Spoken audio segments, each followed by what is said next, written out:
solid job of just capturing its tone. It knows what it is. And most of the time I can embrace that, but for some reason with Batman and Robin, I can't. It's just too, I don't know. It's too much. The thing is, I think I liked that when I first saw it in the cinema. I think I was like, oh, Arnold Schwarzenegger in the Batman movie. Oh, he's saying lots of funny one-liners. Is he going to say, I'll be back? That would be great. Oh, yeah. And hey, I want to look at action films in '93, and kind of like let's like Cliffhanger came out with Rennie Harlin.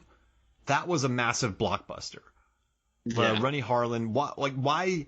Obviously, it's completely, and it didn't open opposite Jurassic Park. Open a weekend before that. Which, stupid. That again is another slight miscalculation for Last Action Hero. To open against what became one of the biggest box office hits in history. Mm-hmm.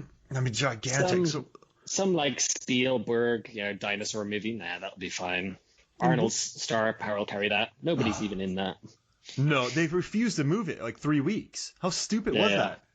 That was hubris, though. I bet you, but that's the thing. You have this movie, and you're probably thinking, this is going to be a success because of Arnie. Yeah. So, it was just fresh off T2 as well. Yeah, which, was huge. But yeah, I guess the movies that really succeeded, the action films in '93, were what? The Fugitive. But that was more of a adult thriller, right? That wasn't.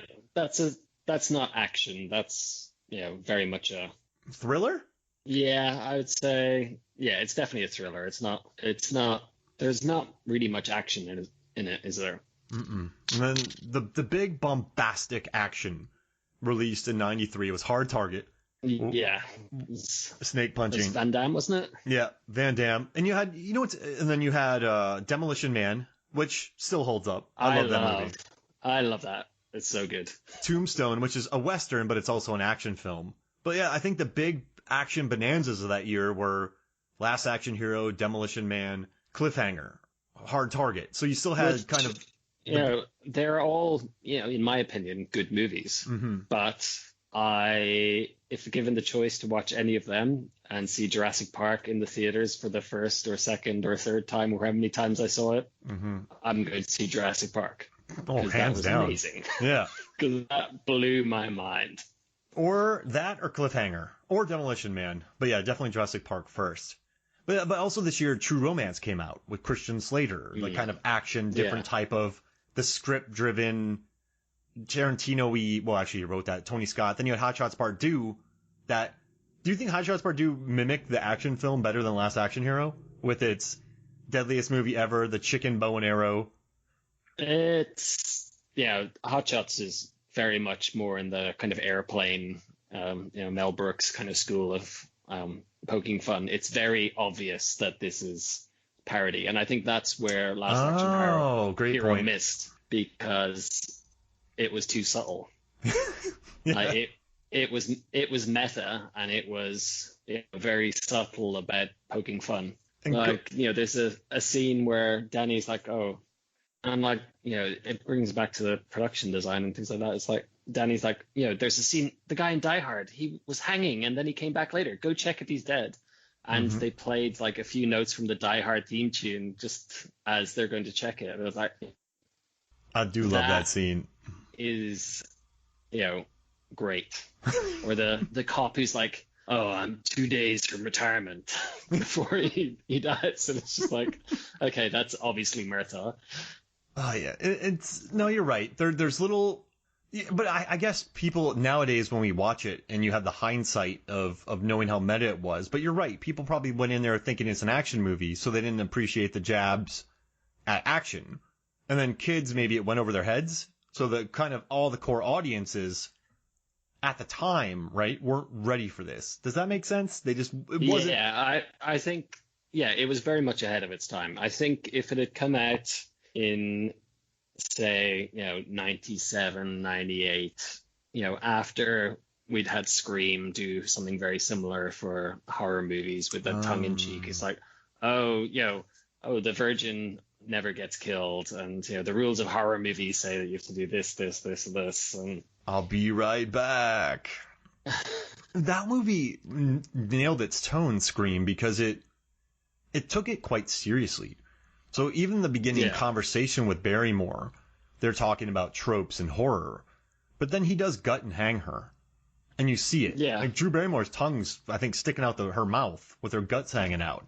So they walk this interesting angle of meta and bloody, which satiated horror fans and then people who were hipsters. It's like a Starship Troopers, where you can watch all the blood and guts you want, but then there's also the jabs at fascism and the performances. So it's a multi-leveled quadrant movie where people could enjoy different audiences, right? But Last Action Hero. See, that's possibly the problem with Last Action Hero. It didn't nail the action hard enough. Do you think they learned from that? The action was obviously like staged and fake, like with the ridiculous explosions, with like, you know, where they're having the chase in the gorge and like he drives the car and can somehow turn the car in midair to land on top of a truck and then fall down. Meanwhile, the car who's following him flies 100 feet in the air and explodes. You know, it was completely OTT and silly. And I think that missed the mark. If they'd gone the Scream route of having the action being kick-ass action within the movie world, then people, I think, would have digged it a lot more. They'd have been like, oh, okay, this is, you know, it's got some cool action and it's poking fun at, you know, these tropes. You could have had, you know, in the Fast and Furious movies, Vin Diesel gets shot. In Fast 4, he gets shot, the Fast and Furious, and he forgets about it. But that was still played in a really intense action film. So we have hindsight, of course. But yeah, I mean, imagine one of these scenes where Arnold gets shot in the shoulder. And everyone's just like, oh, he'll be fine. Like, that's a little grounded. Yeah. Yeah, exactly. I still love the sight gags. I mean, seeing what catching a cone in the back of the head and then dying. I mean, that's pretty to coin a new phrase. It's ridiculous. I mean, it's pretty beautiful. But yeah, what did he say? I iced him. To coin a phrase. Al Young, yeah, he gets iced him to coin a new phrase. So it's. But you know what's interesting? Imagine if Schwarzenegger made this after End of Days and Sixth Day and Eraser. This could have been quite interesting because he was at the peak doing this, and then he made fun of the tropes. So if he had had a few rough years and made this, come and done this, it would have been potentially a more interesting choice. But I guess without this, Scream and some of the other films probably wouldn't have learned what not to do. Yeah. So I guess it had to have happened right now. It's just an interesting curiosity. Like it's a curiosity. I mean, the original writers wanted Dolph Lundgren to star in it. And I don't think Dolph, well, at least in how it was, I don't think Dolph had the star power to carry it. Yeah. Like to be like this kid's idol, like, you know, yourself excluded. I don't think there were too many people who were like huge Dolph Lundgren fans in the early 90s. Like he was liked and he was like cool, but he didn't have, you know, that star power, you know, with, you know, Stallone, you're Van right. Damme, Schwarzenegger, like the trinity of the action stars. And I guess you're right, because you had, all right, so what did you have? You had the charisma of Arnold. Many people have knocked him for his acting, but he has charisma on screen. Then you have Jean-Claude Van Damme, who I think he was one of the few action stars at the time to show vulnerability. Remember, he would get the snot beat out of him in fights and then come back. He used to like take a horrendous beating and then, you know, still win. Yeah, and he was very flexible. And Stallone, with Rocky, he showed that he was quite prone to taking a bit of a beating as well, but he tended to push through. Yeah, and then he moved to Over the Top and Rambo. Yeah. What was the core of the thing is First Blood? Blood wasn't that First Blood was very grounded. It was more Rambo 2 and Rambo 3 where it just got ridiculous. Yeah, it was just him versus Brian Dennehy, I would say. No, yeah, so you had that, and I guess Dolph, he had just done He-Man, Universal Soldier, which you should have gotten an Oscar nomination for. And Rocky 4. You should have seen the look on Niall's face when I said he should have gotten an Academy Award for Best Actor. Hey, so how about this? Let's take a quick break, so Niall can stop laughing, and when we come back, we will talk more Last Action Hero. We'll be right back.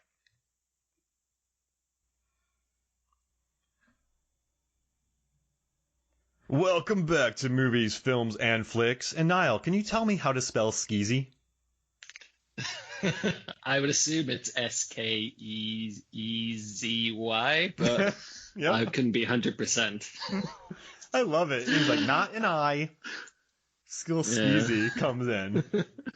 And I gotta say, though, the best pun in this movie is when Jack Slater is chasing down Benedict, and he's like, I gotta catch the red eye. I mean, that is very, very good. Yeah, and all right, so how about this? I just want to go, let's do this. Our 5, you go 1, I go 1. We'll keep this like ordered so I don't go all over the place. Let's do our 5 favorite sight gags that we haven't talked about yet. That really make this movie work. Because I'm telling you, there's some good things survived in this movie. So what's your, can I start so as you can think? So, yeah, you can go first. All right, and I just want you to know, Niall needed about a 40-minute break to keep laughing about Dolph Lundgren getting a Universal Soldier Academy Award nomination, just letting everyone know. But I like this. Set me off again. Oh, God, oh, great. Welcome back. All right, I think number 5 is where Benedict comes up. He's like, hey, how do you guys like arterial red spray? And he, snaps his fingers, and then they look over and their dogs are in a pyramid. It's just such... It's so weird. And that's what I want. Like, for me, I love it when movies go full weird. There's a movie that came out in 2020 called Get Duped. That just goes full weird. Favorite horror film of 2020. It's in my top 10 favorites of the year because it embraced the weird. It went full weird. So I love that little bit. I love the full weird. There's a dog pyramid because he snaps his fingers. So that's my number 5. My number 5 would be the tape recorder talking to his ex-wife. Where he just like puts it on the thing and it's just like, yeah, sure, yeah. Which, they reused in True Lies, kind of a little twist on it as well with the scene with the tape recorder as well, where he'd recorded this whole speech for the striptease. Oh yeah, he did do that. I love that movie, man. True Lies holds up. I think they were smart enough to add. Well, it's Cameron, so of course he's going to add in an interesting role for Jamie Lee Curtis, kind of give her more to do. All right, so we have that. I guess for me is when we've already talked about that, but I'm just going to do it anyway. I love the scene during the chicken. There's a moment where they're playing chicken, and the guy who's driving, I guess in this world of Jack Slater, the villains always turn. They always lose their guts. But they ramp these Acme explosive boxes. The truck flies in the air, and I don't know why, but the henchman in the back shoots up about 50 feet in the air. It makes no sense for a ramp to be there, because it's just a pack of like boxes. It's just so absurd, and it makes no sense, but the guy flies about 40 feet in the air. Just some skeezy henchman, and that just makes me happy. Hey, skeezy. I just love watching this dude for no reason fly 40 feet in the air. It made me happy. So I'm saying that. Well, it was a deliberate filmmaking choice. So they intentionally inserted goofs into the movie to make it seem like more movie-like. Ah. Like random, like things like that with, inexplicable ramps and... I love it. But you're right, though. There are so many ramps in movies that are unnecessary, Niall. There's been very, very, very many unnecessary ramps. So yeah, no, I dig it. Cool. How many times do you see a ramp in real life? I can't even think about the last time I've seen, a ramp that a car could potentially fly off. I don't even see tow trucks staged in a way that I could just drive up the ramp and go up. That's why I like the movie Used Cars, by the way. This is really random. 1980 film directed by Zemeckis, starring Kurt Russell. But the guy ramps a tow truck, but he has to take the car off of it first. So that, interesting. At least they explain that, which makes me happy. And also, Decker is in it as well. I just had to pitch that. Nice. So what's your 4th favorite? So my fourth would be the ET homage. So when